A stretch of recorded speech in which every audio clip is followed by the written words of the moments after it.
మహాఘనుడును మహోన్నతుడును పరిశుద్ధుడును నిత్య నివాసి అయిన మన ప్రభువును రాజును రక్షకుడునైన యేసుక్రీస్తును అమూల్యమైన నామములో మహిమ ఘనత ప్రభావము ఆయన పరిశుద్ధ నామమునికి కలుగునుగాక. ఆమేన్. ప్రభువునందు ప్రియమైన దేవుని పిల్లలారా, దేవుడు మిమ్మల్ని అందరినీ ఆశీర్వదించునుగాక. ఈ ఉదయకాలములో మనము దేవుని యొక్క వాక్యమును చదువుకుందాము. దయచేసి అందరూ కూడా మీ యొక్క పరిశుద్ధ గ్రంథములను తీసుకొని మత్తయి సువార్త 11వ అధ్యాయము 20వ వచనం నుండి 24వ వచనం వరకు చదువుకుందాం. మత్తయి సువార్త 11వ అధ్యాయం 20వ వచనం నుండి 24వ వచనం వరకు. పిమ్మట ఏ ఏ పట్టణములలో ఆయన విస్తారమైన అద్భుతములను చేసెనో ఆ పట్టణములో వారు మారు మనస్సు పొందకపోవటం వలన ఆయన వారినిట్లు గద్దింపసాగిను. అయ్యో ఖొరాజీనా, అయ్యో బెత్సైదా, మీ మధ్యను చేయబడిన అద్భుతములు తూరు సీదోను పట్టణములలో చేయబడిన ఎడల ఆ పట్టణములో వారు పూర్వమే గోనెపట్ట కట్టుకొని బూడిద వేసుకొని మారు మనస్సు పొంది ఉందు. విమర్శ దినమందు మీ గతి కంటే తూరు సీదోనుల పట్టణము వారి గతి ఓర్వదగినదై ఉండునని మీతో చెప్పుచున్నాను. కపెర్నహూమా, ఆకాశము మట్టునకు హెచ్చింపబడదవా, నీవు పాతాళము వరకు దిగిపోయేదవు. నీలో చేయబడిన అద్భుతములు సొదొమలో చేయబడిన ఎడల అది నేటి వరకును నిలిచి ఉండు. విమర్శ దినమందు నీ గతి కంటే సొదొమ దేశపు వారి గతి ఓర్వదగినదై ఉండునని మీతో చెప్పుచున్నాను నేను. ఆమేన్. ఈ దినము కొరకు మనము ధ్యానించుకుంటున్న అంశము పేరు విఫలమవ్వని ఆయన వాగ్దాన వాక్కులు. ఆమేన్. ఈ అంశమును దేవుని ప్రవక్త జనవరి నెల 20వ తేదీ 1964వ సంవత్సరంలో బోధించి ఉన్నారు. విఫలమవ్వని ఆయన వాగ్దాన వాక్కులు అనే అంశంలో నుండి మన యొక్క విశ్వాసం యొక్క ఎదుగుదల కొరకు కొన్ని విషయాలు చదువుకొని మనము ధ్యానించుకుందాం. దేవుని యొక్క ప్రతి మాట, ఆయన చేసిన ప్రతి వాగ్దానము సత్యమని నేను నిజముగా నమ్ముచున్నాను. అది ఎవరైనా కానీ దాన్ని అంగీకరించిన వారికి అందరికీ అది చెందును. ఆమేన్. చేతులెత్తి ఆమేన్ చెబుదాం. మరియు కొంతమంది దాన్ని అంగీకరించాలని ప్రయత్నిస్తున్నారు, కానీ చేయలేకపోవచ్చున్నారు. దానిని అంగీకరించగల వారు కొద్దిమంది ఉన్నారు. సగం ప్రయత్నం చేయకుండా దాన్ని కొద్దిమంది పొందుకుంటారు. ఇప్పుడు స్వస్థత అందరికీ అని మనము సువార్త బోధించవలసి ఉన్నది. అయినప్పటికీ అది అలాగూ కాదని మనము ఎరిగి ఉన్నాం. ఒకవేళ అందరూ దాన్ని స్వీకరించగలిగితే అది అందరిది, కానీ అందరూ దాన్ని పొందుకొనలేరని మనకు తెలుసు. నాకు తెలిసినంత వరకు నేను ఎంత యథార్థముగా ఉండగలను అంత యథార్థముగా మీ ఎదుట ఉండగోరుచున్నాను. రక్షణ అందరిది అని మనము రక్షణ గురించి కూడా అదే విధముగా బోధించవలసి ఉన్నది. కానీ అందరూ దాన్ని పొందుకొనలేరని మనకు తెలుసు. మానవులు అందరూ ఈ సంగతులన్నిటినీ చూడలేరు. యేసు, మీ కన్నులు చూచుచున్నవి గనుక అవి ధన్యమైనవి. ఆమేన్. మీరు గ్రహింపగలుగుచున్నారు, వీటిని గ్రహించలేని వారు అనేకులు అని చెప్పాను. ఏ జనులైతే దైవిక స్వస్థత నమ్మెదరో వారికే అది చెందును. ఆమేన్. కానీ అంతరంగములో నమ్మునట్లుగా ఏదో ఒక దాన్ని కలిగి ఉంటేనే నీవు దాన్ని నమ్మగలవు. కపెర్నహూము మరియు ఇతర పట్టణములలో ఆయన అనేక అద్భుత కార్యములు చేసినను వారు మారు మనసు పొందకపోవటం వలన ఆయన ఆ పట్టణములను గుండా వెళ్ళుచున్నప్పుడు ఇక్కడ జరిగిన అద్భుత కార్యములు సొదొమ మరియు గొమొర్రాలో జరిగిన ఎడల అవి నేటి వరకు నిలిచి ఉండేవి అని యేసు చెప్పాను. ఒకవేళ ఇక్కడ ఫోనిక్స్లో జరిగిన బలమైన అద్భుత కార్యములు సొదొమలో జరిగినట్లయితే అది ఇప్పటి వరకు నిలిచి ఉండేది. ఆమేన్. అది ఉప్పు మృత సముద్రము అడుగునకు చేరేది కాదు. ఇప్పుడు మీరు ఒక్క నిమిషం ఆగి దేవుని వాక్యం యొక్క భావం ఏమిటో యోచించుటకు ప్రయత్నించి రోగులైన మీరందరూ మానవులందరూ దాన్ని గ్రహించి గట్టిగా పట్టుకోవలసి ఉన్నది. ఎందుకనగా వాక్యము వినుట వలన, వాగ్దానపు వాక్యం వినుట వలన విశ్వాసము కలుగును. నీకు ఒక వాగ్దానము లేనట్లయితే అప్పుడు నీవు నీ సొంత విశ్వాసముతో తెగించి ముందుకు సాగిపోయేదు. కానీ నీవు దేవుని వాగ్దానమును గైకొని ఎడల అది నీకు దేవుడిచ్చిన వాగ్దానమై ఉండు. ఆయన వస్త్రపు చెంగును ముట్టిన ఆ స్త్రీకి అలాంటి వాగ్దానము లేదు. కానీ ఆ వాగ్దానము లేకుండానే ఆమె తన విశ్వాసముతో స్వస్థతను పొందుకొనగలిగినది. ఆమేన్. ఇప్పుడు వాగ్దానము లేకుండానే ఆమె పొందుకున్న దాన్ని బట్టి వాగ్దానం అనేది లేకుండా ఆమె దాన్ని చేయగలిగిందంటే ఆమె విశ్వాసము ద్వారా తన స్వస్థతను పొందుకోగలిగినచో, వాగ్దానం అనే విశ్వాసము ద్వారా దేవుడు దాన్ని ప్రత్యక్షపరిచి మరియు మన ముందు దాన్ని రుజువుపరిచి వాక్యము ద్వారా ఆయన దాన్ని మనకు అనుగ్రహించి ఆ వాక్యము మన యొద్దకు వచ్చి ఆయన దాన్ని రుజువుపరుచు ఉంటే మరి మనం ఎంత ఎక్కువగా మన స్వస్థతను పొందుకోవాల్సి ఉన్నది. ఆమేన్. నేను ఇప్పుడే ప్రతిష్ఠించిన ఈ చిన్న పిల్లలను చూడండి.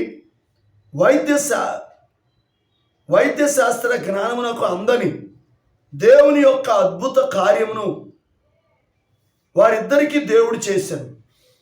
గ్రహించారా? ఆమేన్. మన మధ్య జరిగిన కార్యములను గురించి ఒక్కసారి యోచించండి. దేవుడు పక్షపాత కాదు, ఖచ్చితంగా కాదు. ఒకవేళ ఆయన ఒకరిని స్వస్థపరచునచో ఆయన మరొకరిని కూడా స్వస్థపరచు.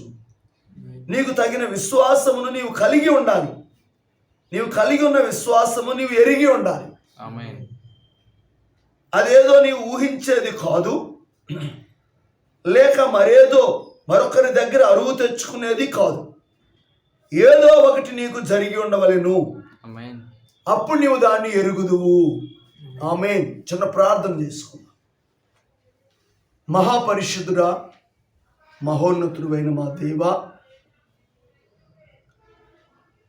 మా మధ్యలో సజీవునిగా ఉన్న మా యేసయ్య, ఈ ఉదయకాల సమయంలో చదవబడిన ఈ మాటలను మా కొరకు దీవించి మాకు అర్థమయ్యే రీతిలో మీరు బోధించమని మేమెంతో ఆశతో ఎదురు చూస్తూ ఉండగా, అయ్యా అక్కర కలిగిన ప్రజలముగా అక్కర తీర్చే మీపై మేము ఆధారపడుచున్నాం. సహాయము చేయమని మమ్మల్ని అందరినీ మీ మాటల ద్వారా తృప్తిపరిచి బలపరిచి స్థిరపరిచి మీరు ఆకడ కొరకు మమ్మల్ని సిద్ధపరచమని యేసు క్రీస్తును ఘనమైనటువంటి మీ నామంలో ప్రార్థిస్తూ ఉన్నాము తండ్రి. ఆమేన్. ప్రభునందు ప్రియమైన దేవుని పిల్లలారా, దేవుడు మిమ్మల్ని అందరినీ ఆశీర్వదించునుగాక. ఈ ఉదయకాల సమయంలో కొద్ది నిమిషాలు మనం చదువుకున్న లేఖనమును ఆధారం చేసుకొని విఫలమవ్వని ఆయన వాగ్దాన వాక్కులు చూడండి. ఇప్పటికే నేను చదువుతున్నప్పుడు మీకు 90% అర్థమైందని నేను అనుకుంటున్నాను. ఎందుకంటే ప్రవక్త వర్తమానాలన్నీ కూడా చాలా సామాన్యంగా ఉంటాయి. సామాన్యులు దాన్ని అర్థం చేసుకొని సామాన్యమైన రీతిలో దాన్ని ఈ కాలంలో ఉన్న వధువుకి దేవుడు బయలుపరిచాడు. అంత అద్భుతమైన వర్తమానం మేధావులకు అర్థం కావట్లేదు, కానీ దీనులు సామాన్యులు వాక్యానికి లోబడే వారికి ఇది అర్థమవుతుంది. సో ఈ ఉదయకాల సమయంలో మొట్టమొదటిగా ఈ విఫలమవ్వని వాగ్దాన వాక్కులు అనే అంశంలో దేవుని ప్రవక్త అంటున్నాడు, దేవుని యొక్క ప్రతి మాట, ఆయన చేసిన ప్రతి వాగ్దానము సత్యమని నేను నిజముగా నమ్ముచున్నాను. హల్లెలూయా. అది ఎవరైనా కానీ దాన్ని అంగీకరించగలిగినట్లయితే వారికి అందరికీ ఆ వాగ్దానములు వర్తిస్తాయి, విశ్వసించిన వారికి. మరి కొంతమంది చూడండి, ఇక్కడ అంటున్నాడు అంగీకరించాలని ప్రయత్నిస్తున్నారు, కానీ దాన్ని చేయలేకపోతున్నారు. అది వారి ప్రయత్నం. కానీ దాన్ని అంగీకరించగల వారు కొద్దిమంది ఉన్నారు. వారు ప్రయత్నం చేయకుండానే వారు దాన్ని పొందుకొని దాని యొక్క ప్రతిఫలాన్ని అనుభవిస్తున్నారు. అయితే ఇక్కడ అందరూ దాన్ని స్వీకరించలేరు. ఉదాహరణకు స్వస్థత అందరికీ అని మనం ప్రకటిస్తాం, కానీ ప్రయత్నించే వాళ్ళు పొందుకోలేరు. కానీ దాన్ని ప్రయత్నించకుండానే వాళ్ళు పొందుకునేవారు, ఏర్పాట్లో ఉన్నవారు, విశ్వాసము ద్వారా అంగీకరించేవారు కొద్దిమంది అందరికీ ప్రకటించినప్పుడు ఆ కొద్దిమందే దాన్ని అనుభవిస్తారు. రక్షణ కూడా అలాగే అందరికీ మనం ప్రకటిస్తాం, కానీ అందరూ పొందుకుంటారా? అందులో కొద్దిమంది పొందుకుంటారు. అయితే గమనించండి, పొందుకోని వాళ్ళు కాదు, పొందుకున్న వాళ్ళు అది కేవలం విశ్వాసం ద్వారా పొందుకుంటున్నారు. అందుకే అనేకులు చూడగోరి చూడలేకపోతున్నారు. మీరు చూస్తున్నారు కనుక మీ కన్నులు ధన్యములైనవి. ఈ కాలపు వర్తమానము కూడా ప్రపంచమంతా ప్రకటించబడుతుంది, కానీ మనము నమ్మామంటే అది కేవలము ఎన్నిక. ఎంతోమంది ప్రయత్నిస్తున్నారు, మేము కరెక్ట్గా ఉండాలి, దేవునికి ఇష్టంగా ఉండాలి, పరలోక రాజ్యంలో ఉండాలి, ఎత్తబాటులో ఉండాలి, కానీ వారు ప్రవక్తను అంగీకరించట్లేదు, ప్రవక్త వర్తమానాన్ని అంగీకరించట్లేదు. వింటున్నారా? అయితే ఇక్కడ రెండు విషయాలు నేను చెప్పి ముగిస్తాను. ముఖ్యమైనవి, యేసుక్రీస్తు వారు ఈ భూమి మీదకి వచ్చినప్పుడు ఆయన కొన్ని ప్రాంతాల్లో చాలా అద్భుతాలు చేశాడు ఆయన.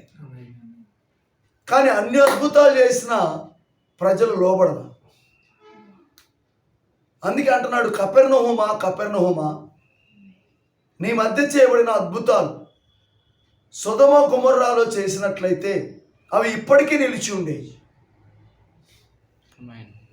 అంటే ఇన్ని అద్భుతాలు జరుగుతున్నా నువ్వు నమ్మలేకపోతున్నావు.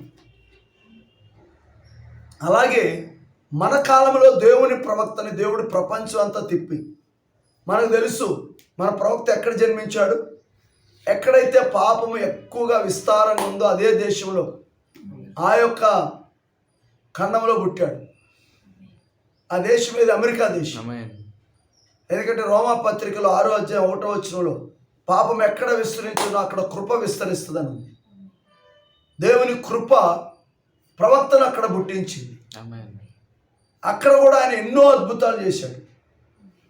చనిపోయిన వారిని మరి లేపటం, దయ్యాలు వెళ్ళగొట్టడం, వివేచన, గొప్ప గొప్ప కార్యాలు చేస్తే ప్రజలు నమ్మటానికి బదులుగా పాపం ఎక్కువైపోతుంది. కారణము వింటున్నారా? జాగ్రత్తగా నీటి చూడు. అయితే ఇక్కడ అంటున్నాడు, ఫోనిక్స్లో జరిగిన, అంటే అమెరికా దేశంలో అది ఒక రాష్ట్రం, ఫోనిక్స్లో జరిగినటువంటి అద్భుత కార్యాలు సొదొమ గొమొర్రాలో జరిగినట్లయితే ఇప్పటికీ నిలిచి ఉండేవి. అంటే గమనించండి, ఇక్కడ అవి మృత సముద్రంలోనికి వెళ్ళేవి కాదు. దేవుని యొక్క వాక్య భావం ఏమిటో మనం యోచించుటకు ప్రయత్నించి కొంతమంది రోగులైన వారు, పాపులైన వారు దాన్ని పట్టుకోవలసి ఉన్నది. కానీ ఎందుకు విఫలమవుతున్నారు? కానీ బైబిల్ అంటుంది వాక్యం వినుట వలన విశ్వాసం కలుగుతుంది. ఇప్పుడు మీకు ఇంకొక ఉదాహరణ చెప్తా. వాగ్దానం లేకుండా రక్తస్రావ రోగి విశ్వాసంతో వెళ్ళి ఆయన వస్త్రపు చెంగు ముట్టుకొని స్వస్థత పొందుకో. వాగ్దానం లేకుండానే వచ్చి ఆమె స్వస్థత పొందుకుంటే, దేవుడు మనకు వాక్యం ఇచ్చి వాగ్దానం ఇచ్చి ఆయన శిలువలో కార్చిన రక్తం ద్వారా మనకు స్వస్థతను రక్షణను సిద్ధం చేసినప్పుడు వాగ్దానం కలిగినటువంటి ప్రజలు మనం ఇంకెంత ఎక్కువగా దాన్ని పొందుకోవాల్సి ఉన్నది. అర్థమవుతుందా మీకు? ఒకవైపు వాగ్దానం లేకుండానే స్వస్థత పొందుకోగలిగితే, దేవుడు మన కాలానికి వాగ్దానం ఇచ్చి దాన్ని రుజువు చేశాడు. ఈ కాల ప్రవక్త ద్వారా ఏం చేశాడు? దేవుడు రుజువు చేశాడు. అది సత్యమని ప్రపంచమంతా చూపించాడు. ఈ రోజుకి ఆ వాగ్దాన వాక్యాలు మన కోసం సజీవంగా ఉన్నాయి, కానీ మనం విశ్వసించలేకపోతున్నాం. అందుకే ఈ ఉదయకాలంలో దయచేసి ఒక్కసారి జ్ఞాపకం చేసుకోండి. వాక్యం మన యొద్దకు వచ్చినప్పుడు, దాన్ని రుజువు చేసినప్పుడు మనం ఖచ్చితంగా స్వస్థత పొందుకోవాలి. రక్షణ లేని వారు రక్షణ పొందుకోవాలి. ఆమేన్. ఈ కాలపు వర్తమానము, అపోస్తుల బోధ, ఇది వధువు కొరకు, ఎత్తబాటు కొరకు సిద్ధపరచబడిన ప్రత్యేకమైన వర్తమాన వాగ్దాన వాక్యం ఇది. దీన్ని దేవుడు మన కళ్ళ ముందు ప్రత్యక్షపరిచాడు. అపోస్తుల కార్యము 2:38 అందరికీ తేటగా ప్రపంచమంతా కూడా ప్రకటించబడుతున్నా మాకు అవసరం లేదు అంటున్నారు. కానీ వధువుగా మనము దాన్ని అంగీకరించాం. ఇంకా ఆయన ఎన్నికలో ఉన్నవారు అంగీకరిస్తారు. ఈ ఉదయకాలంలో ఎవరైనా వాక్యం వింటున్నట్లయితే లైవ్లో మీరు ఇంకా రక్షణ పొందకపోతే, స్వస్థత పొందుకోకపోతే, దేవుడిచ్చిన వాగ్దాన వాక్యం మీ ముందే ఉంది. దాన్ని కేవలం విశ్వసించి అటు స్వస్థత ఇటు రక్షణ పొందుకోమని ప్రేమతో మీకు మనవి చేస్తున్నా. మాటలు ముగిస్తున్నాను. అందరూ కూడా తలలోంచి కళ్ళు మూసుకోండి. ప్రియమైన దేవుని బిడ్డలారా, నీవు దేవుని వాక్యం పట్ల కలిగి ఉన్న విశ్వాసం ఎలాంటిదో ఈరోజు పరీక్షించుకోండి. అదేదో ఊహించేది కాదు, అదేదో అరువు తెచ్చుకునేది కూడా కాదు. నీ జీవితంలో, నీ హృదయంలో ఏదో ఒకటి జరిగి ఉండాలి. అది జరిగినప్పుడే నువ్వు ఎరుగుతావు ఈ వాగ్దాన వాక్యం సత్యమని.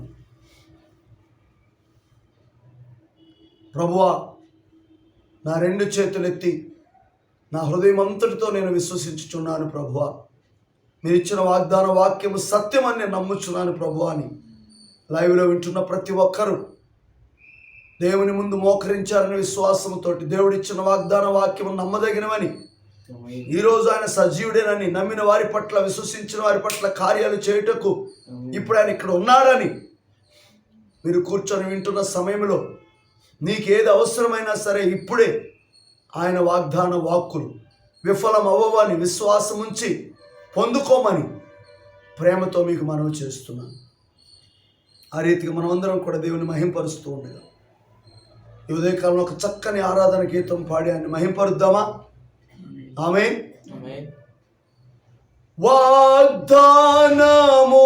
వాగ్దానములనిచ్చి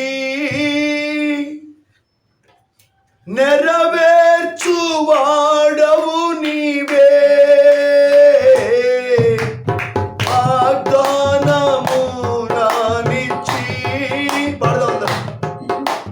నెరవేర్చువాడవు నీవే, నమ్మకమైన దేవా, నన్ను కాపాడువాడవు నీవే, నమ్మకమైన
హల్లెలూయా పాడేదా, ప్రభు నిన్ను కొనియాడేదను. అవును ప్రభువా, ఈ యొక్క ఉదయకాల సమయంలో విఫలమవ్వని మీ వాగ్దాన వాకులను బట్టి స్తోత్రం ప్రభు అని. అలాగే మనం అందరము కూడా వాగ్దాన వాక్యం పట్ల విశ్వాసం కలిగి ముందుకు సాగిపోవచ్చుండగా ముగింపు ప్రార్థన చేసుకుందాం. సకల ఆశీర్వాదములకు కారణభూతుడవును, సజీవుడవును, సర్వశక్తిమంతుడవునైనా మా ప్రియ పరలోకపు తండ్రి, ఈ ఉదయ కాలంలో కుటుంబ బలిపీఠంలో మా కుటుంబంతో కలిసి ఇంకా అనేక కుటుంబాలు ప్రభువా నిజంగా లైవ్లో మీరు మాతో ఉన్నారని, మీరు మాతో మాట్లాడారని, అయా మాకు ఇచ్చినటువంటి గొప్ప అవకాశమును బట్టి, అయా మీ సన్నిధిని బట్టి మిమ్మల్ని ఎంతగానో స్తుతిస్తున్నాము దేవా.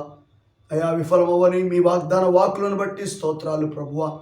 అయా నిశ్చయముగా మీ వాగ్దాన వాక్కులన్నీవి కూడా నమ్మదగినవి నాయన. అయా ప్రతి ఒక్కరి ఉదయకాలమైన వాక్యాన్ని బట్టి వాళ్ళ హృదయాల్లో ఒక విశ్వాసాన్ని మీరు అనుగ్రహించి, అయా ఏ స్థితిలో వారు ఉన్నారో నేను, ఒకవేళ నాయన వ్యాధితో ఉంటే వారికి ఇప్పుడే స్వస్థత దయచేయండి. అయా ఇంకా పాపంలో జీవిస్తూ రక్షణ పొందకుండా, ఈ కాలపు వర్తమానం నమ్మకుండా నామకార్థ క్రైస్తవ జీవితాన్ని జీవిస్తూ ఉన్నట్లయితే వారికి ఈరోజే సత్యాన్ని బయలుపరచండి ప్రభు.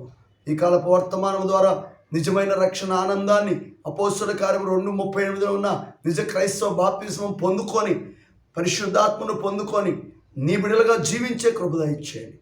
ఈ ఉదయకాలపు దీవులతో నింపండి ప్రభువా. ఈ పగలంతా మా పనుల్లో, ప్రయాణాల్లో ప్రతి విషయంలో మాకు తోడుగా ఉండి నాయన, ప్రతి చోట మీకు సాక్షులుగా మమ్మల్ని నిలబెట్టుకోమని మా ప్రభువును రక్షకుడునైనా యేసుక్రీస్తును ఘనమైన మీ నామంలో ఇంత అద్భుతమైన చక్కని సమయం ఇచ్చినందుకు మీకే కృతజ్ఞతాస్తుతి స్తోత్రము చెల్లిస్తూ ప్రార్థిస్తూ ఉన్నాము. ఆమేన్. మన ప్రభు అయిన యేసుక్రీస్తు వారి యొక్క కృపా సమాధానము దేవుని సన్నిధిలో చేరిన మనకు సకల పరిశుద్ధులకు సదాకాలము దేవుడు తోడై ఉండి నడిపించునుగాక. ఆమేన్. God bless.